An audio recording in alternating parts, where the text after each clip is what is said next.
Sebelum melanjutkan, jangan lupa subscribe dulu, terima kasih. Bab 325, tapi siapa yang memulainya? Seng Xiao adalah satu-satunya orang jenius yang dimiliki Huang Yao setelah bertahun-tahun.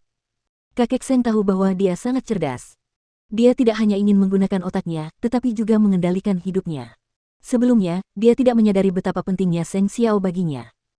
Namun, setelah meminta kakak keenam untuk menggantikan Seng Xiao, dia dapat melihat dengan jelas seberapa besar pengaruh Seng Xiao terhadap Huang Yao. Tidak bisakah dia menerima kekalahan?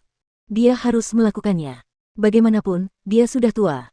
Namun, Seng Xiao masih punya banyak tahun ke depan. Setelah berpikir semalaman, kakek Seng memanggil Mama Seng untuk menemuinya di ruang kerjanya di pagi hari. Xiaoqin, jangan katakan apa-apa lagi. Biarkan Seng Xiao kembali dan menstabilkan situasi di Huang Yao terlebih dahulu. Mama Seng mengejeknya dalam hati. Namun, dia tidak menunjukkan ketidaksetujuannya di depan kakek Seng. Ayah, kamu tahu sifat Seng Xiao. Dia tidak akan setuju jika aku memintanya kembali. Kamu tahu apa yang diinginkannya? Apakah dia ingin kakeknya membungkuk padanya dan meminta maaf? Kakek Seng marah. Tidak perlu. Kurasa kakak keenam sedang beradaptasi dengan pekerjaannya di Huang Yao. Aku yakin dia akan segera bisa menggantikan Seng Xiao. Kakek Seng berbalik dan menatap tajam ke arah Mama Seng. Kamulah yang memanjakannya sehingga dia menjadi tidak patuh hukum seperti ini. Ya, akulah yang tidak mendidiknya dengan baik. Jadi, jangan biarkan anak yang tidak berbakti itu kembali ke Huang Yao lagi. Mama Seng meninggalkan ruang belajar kakek Seng. Ia merasa dirugikan. Karena Seng Xiao masih kecil, ia tidak memiliki kesempatan untuk mendidik putranya. Kakek Seng lah yang mengatur segalanya. Seng Xiao telah mempelajari segala macam hal dan keterampilan sosial sejak kecil. Bagaimana mungkin ia, sebagai ibunya, tidak merasa sedih? Sekarang, kakek Seng menyalahkannya. Kakek Seng merasa tidak berdaya.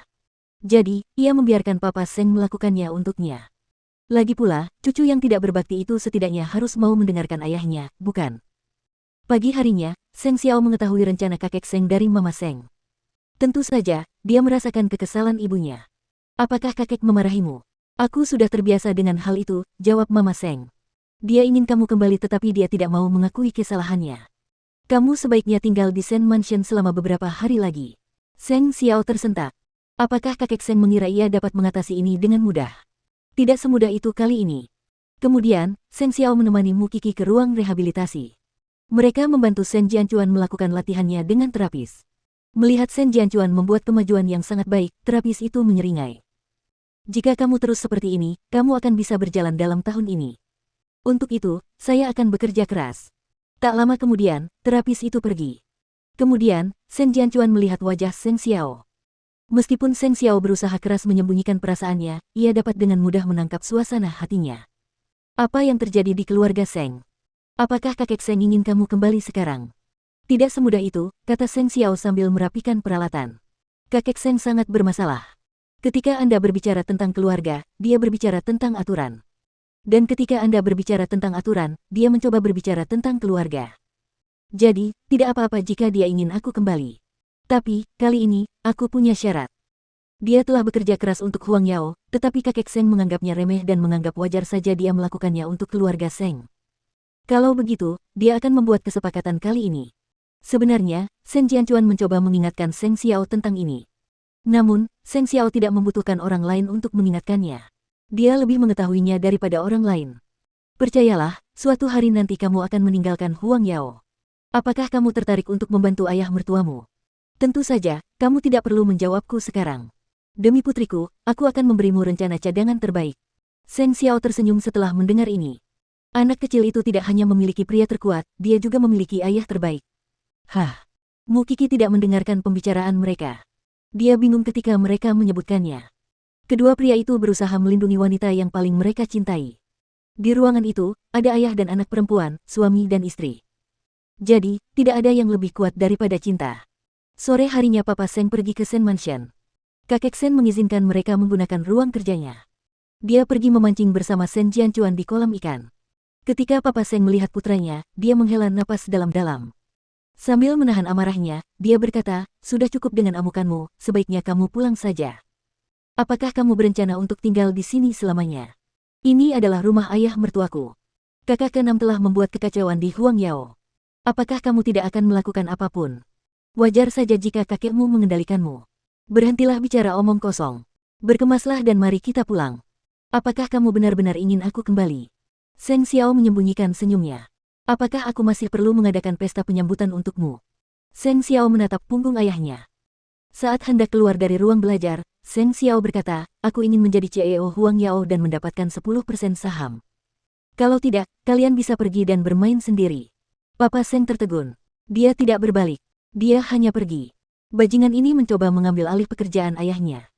Namun ia tidak dapat menyangkal bahwa berkat putranya lah ia mampu mempertahankan jabatannya di Huang Yao.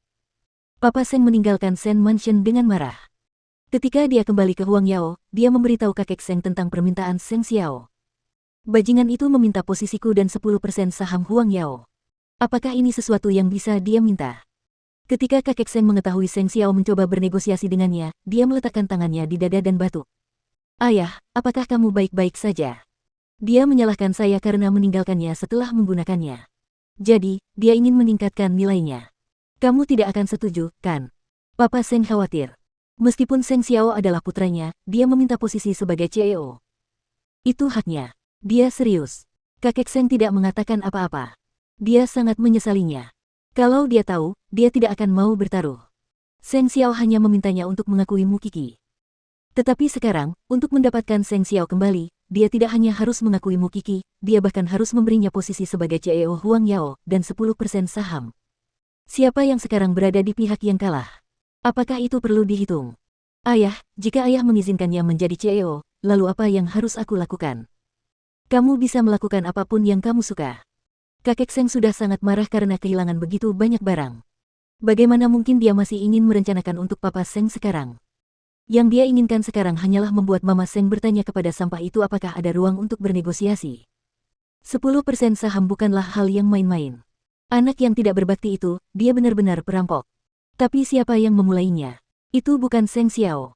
Terkadang, Anda harus bersikap tulus saat Anda masih bisa menggunakan Kins High Plus P sebagai alat tawar-menawar.